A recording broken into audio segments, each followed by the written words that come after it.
जय हिंद दोस्तों, मैं महेंद्र शर्मा स्वागत करता हूं हिंदुस्तान स्पेशल न्यूज में। आपका उम्मीद करता हूं आप खुश और स्वस्थ है। दोस्तों आइए दिखाते हैं पाक मीडिया की एक और लेटेस्ट डिबेट, जिसमें कैसे ये पाकिस्तानी बौखला चुके हैं और अब सारा का सारा जिम्मा अमेरिका पे डाल दिया है, क्योंकि चाइना ने भी इनसे पैसे मांग लिए हैं।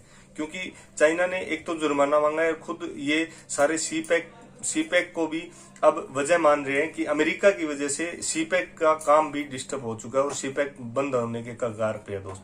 दोस्तों इधर से आईएमएफ से इनको लताड़ पड़ चुकी है बहुत भयंकर वाली, और इधर दूसरी तरफ इनकी पाक अवाम इतनी दुखी हो चुकी है कि महंगाई की वजह से लोग आत्महत्या सड़कों पे एहतजाज करने लग गए हैं, क्योंकि विपक्ष की पार्टियां फायदा उठाने के लिए फिर से रोडों पे आ चुकी है लोगों को लेके। दूसरी तरफ एक मरियम नवाज है, वो भी अभी पाक आर्मी और अमेरिका से आए हुए मेहमानों के साथ बहुत ज्यादा युद्ध स्तर पे मीटिंगें कर रही है, ताकि पाक आर्मी और अमेरिका को दोनों को अपने पक्ष में लेके पाकिस्तान में इमरान खान के खिलाफ माहौल बनाया जा चुके। तो दोस्तों कहीं न कहीं इमरान की सरकार डगमगा चुकी है और कहीं न कहीं इनके डिस्प्यूट भी अब सामने आने लग गए हैं, क्योंकि आर्मी और सरकार के डिस्प्यूट सीधे सीधे सामने आने लग गए हैं। तो दोस्तों देखिए डिबेट, और उससे पहले मैं आपसे रिक्वेस्ट करूं, अगर आप मेरे चैनल पर नए हैं तो मेरे चैनल को सबसे पहले सब्सक्राइब कीजिए, लाइक शेयर एंड कमेंट जरूर कीजिए। दोस्तों जय हिंद, वंदे मातरम, भारत माता की जय। दोस्तों पता कि जर्नैल कैसे बनता है, जर्नैल की प्रोफाइलिंग कैसे होती है। पिछले 20 सालों में बड़े बड़े काबिल जर्नैल स्पेशली आए हैं, जिन्होंने एलओसी पे भी काम किया, स्वात में भी काम किया, वजीरिस्तान में भी काम किया, अफगानिस्तान के बॉर्डर पे भी बड़ा काम किया। अफगानिस्तान का मसला तो हाल ही फौज करती रही है। 1975 में पेशावर के कोर कमांडर पहला अपॉइंट हुआ, तो ये सबसे लेटेस्ट कोर है। और ये बड़े काबिल लोग होते हैं। ये बॉर्ग जो ये सारी थेरी है जंग की, इसको बहुत जानते हैं, और दुनिया सारी पेशावर कोर को जानती है। आपकी इतला क्लियर है, तो लोगों को पता ही नहीं कौन कौन सी कोर है। मैं ये समझता हूँ जितना हैजान और कंट्रोवर्सी पैदा हुई आने वाले दिनों में, महीने में, सालों में, जिस तरह कोर कमांडर जीएचक्यू से अपॉइंट होते हैं, मेरा ख्याल है आईएसआई का जो डीजी है वो भी फौज को ही अपॉइंट करना चाहिए, वरना ये सिचुएशन कंट्रोवर्शियल रहेगी, पोलिटिसाइज हो जाएंगी। जिस तरह जनरल अमजद शोएब ने कहा, पहली दफा पोलिटिसाइज नहीं हो रही। तो जनरल जयाउद्दीन भी को पहले नहीं थे कि जो जिनकी सिचुएशन पोलिटिसाइज हुई। और अब मुझे आप बताइए कि अगर मैं प्राइम मिनिस्टर साहब की बात करूं कि इतना शोर डलने के बाद, इतने हैजान के बाद, अगर फिर जनरल नदीम या आईएसआई चीफ आते हैं, मजा ठहरेगा। लोग फौज को बात नहीं करेंगे, लोग कहेंगे खान साहब आपने फिर इतना शोर क्यों डाला। या तो स्टैंड ले लें, हिम्मत है तो स्टैंड ले लें, किसी और को अपॉइंट कर दें। क्या फौज उसको बर्दाश्त करेगी? अगर फौज सिर्फ न्यूट्रल हो जाए, मेरे नजदीक, देखिए मैं सख्त बात करने लगा, फौज सिर्फ न्यूट्रल हो जाए तो इमरान खान की हुकूमत को तो बहुत सारे चैलेंजेस का सामना है। आपको तो सिर्फ एक महंगाई का चैलेंज नजर आ रहा है, जो कि बहुत बड़ा है। माजी में बहुत सारे चैलेंजेस थे, जिसमें मीडिया मैनेजमेंट भी शामिल है। मैं जाती तौर पर समझता हूँ कि फौज ने बड़ी मदद की है इमरान खान की इन सारे इशूज के अंदर। सो अगर फौज सिर्फ न्यूट्रल हो जाए तो फिर क्या होगा? वो तो शरारत कर रही है, नजर आ रहा है शरारत कर रही है। अब वो चाहती है इधर लड़ाई हो जाए और हमेशा अच्छा, आपने शाह साहब बड़ी अच्छी बात की। मैं बीच में एक और चीज ऐड कर दूं और इस पे भी आप कमेंट कर दें। मरियम साहबा ने जो बात की है, आप उसको समझते हैं कोडेड मैसेज है ये खान साहब के लिए, और what will be the response of IK? Sami साहब, जब आप मुंह बातें करेंगे और आपके अंदर दलेरी ना हो तो फिर मेरी मर्जी, मैं उसको जैसे मर्जी इंटरप्रेट करूं। आपके दोस्तों ने जैसे इंटरप्रेट किया, I tend to agree with that. हो सकता है वो यही कह रहे हैं जो आपके दोस्त कह रहे हैं कि इमरान खान खड़े रहो, कोई तो जमहूरी काम करो, यही कहना चाह रही है ना। और जनरल अपनी मर्जी का जनरल अपॉइंट करो। बाबा, आपके वालिद साहब ने जब chief of the army staff appoint करना था, अब मैं दूसरी तरफ आता हूँ, ये टीवी पे इमेजेस आपने, मैंने और जनरल साहब ने देखे हैं। तो जनरल कमर बाजवा, जनरल इशफाक नदीम मरहूम और एक और जनरल साहब से टेलीविजन पे हमने देखा, उन्होंने मुलाकातें की, कॉल्स भी सही। तो फिर अगर इंटरव्यू वाली बात जरा लेट हो गई, जरा पहले हो जाती तो कोई तो बात नहीं थी। लेकिन चूंकि वो लेट इतनी हो गई तो फिर लोगों ने पूछा, खान साहब जनरल आसिम मुनीर का आपने इंटरव्यू किया था, आपने जनरल फैज को भी अपॉइंट किया, कि उनका भी इंटरव्यू हुआ था।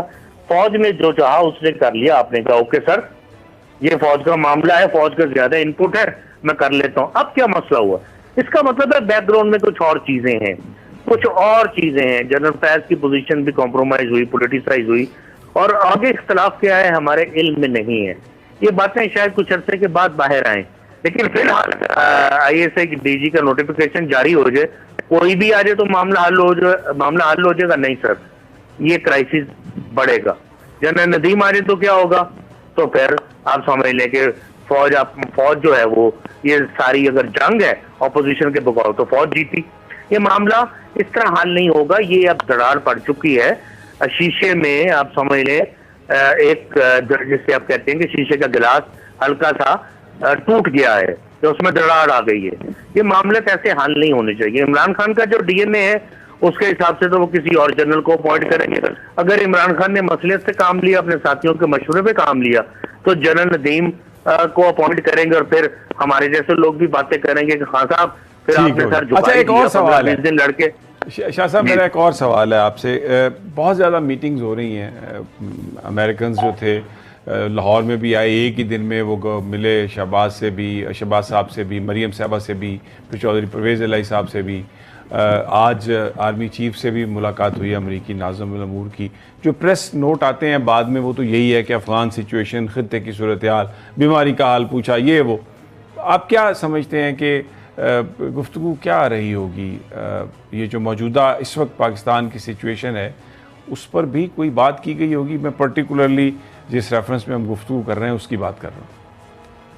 समझ, जब हम कोई भी बात करते हैं उसकी तरदीद आ जाएगी और बड़ी सख्ती से रिबटल आएगा, कॉरिजेंडम आ जाएगा, क्लैरिफिकेशन आ जाएगी। लेकिन जो बातें आप और हम रात को ड्राइविंग करते वक्त करते हैं, अगर उस तरह की बात आपने सुननी है तो फिर मुझसे सुन लें कि इतने नाजुक मौके पे जब मीटिंग्स होती हैं तो फिर यही होता है कि खड़े रहो, हम तुम्हारे साथ हैं।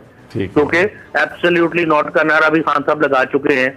अफगानिस्तान में रिट्रीट की है अमेरिका ने, गंद डाल के, सीपैक को खतरे में डाल के, पाकिस्तान में डाल के। वो एक ऐसा उन्होंने प्रॉब्लम क्रिएट कर दी है कि अब चाइनीज भी सोच में पड़ गए हैं या अपने बंदे भेजें किस स्पीड के ऊपर सीपैक को बनाएं, क्या करें क्या ना करें। अच्छा, हुकूमत तो कह रही है कि हमें चाइना से बड़ी दोस्ती है। इस पे ये एक आपने जो बात कही सीपैक और अमेरिका के ताउन की बात, IMF ने जो हमें जो पैसे देने थे वो इनकन्क्लूसिव रही वो मीटिंग। तो बहुत सारे लोग ये कह रहे हैं कि जो एक इस वक्त फेवर और सपोर्ट चाहिए था पॉलिटिकल गवर्नमेंट को, वो नहीं दिया इमरान खान साहब की हुकूमत को। Do you agree with this? Sami साहब, आपकी और IMF की, पाकिस्तान और IMF की जो गठजोड़ है या दोस्ती है, ये जो भी बिजनेस रिलेशनशिप है, it dates back to December 8, 1958। 63 साल हो गए हैं। 21 दफा आप IMF के पास जा चुके हैं। IMF ने कर्जा देना हो तो 2 महीने हुए थे मार्शल लगे हुए अयूब खान का 1958 में, तो उन्होंने 25,000 दिया। 1965 में हमारे ऊपर सैंक्शंस लग रही थी, IMF ने हमें $37,500 का कर्जा दे दिया। यानी आप ये देखिए कि IMF का भी कौन सा असूल है। IMF, Bretton Woods institution, World Bank, मेरे ख्याल में ये सारे ब्रेटन वुड्स इंस्टीट्यूशन हम जिन्हें कहते हैं, ये अमेरिका ही कंट्रोल करता है। उनका लीवर उनके हाथ में है। अभी तक तो कर्जा चक्षु हो जाना चाहिए। अगर if the economy is doing well, Merrill lynch और JP मॉर्गन वगैरह ने अच्छे प्रोजेक्शंस भी दिए हैं, अच्छे फोरकास्ट भी दिए हैं बीच में। उन्होंने ये भी कहा कि we fought corona very well as compare to rest of the world.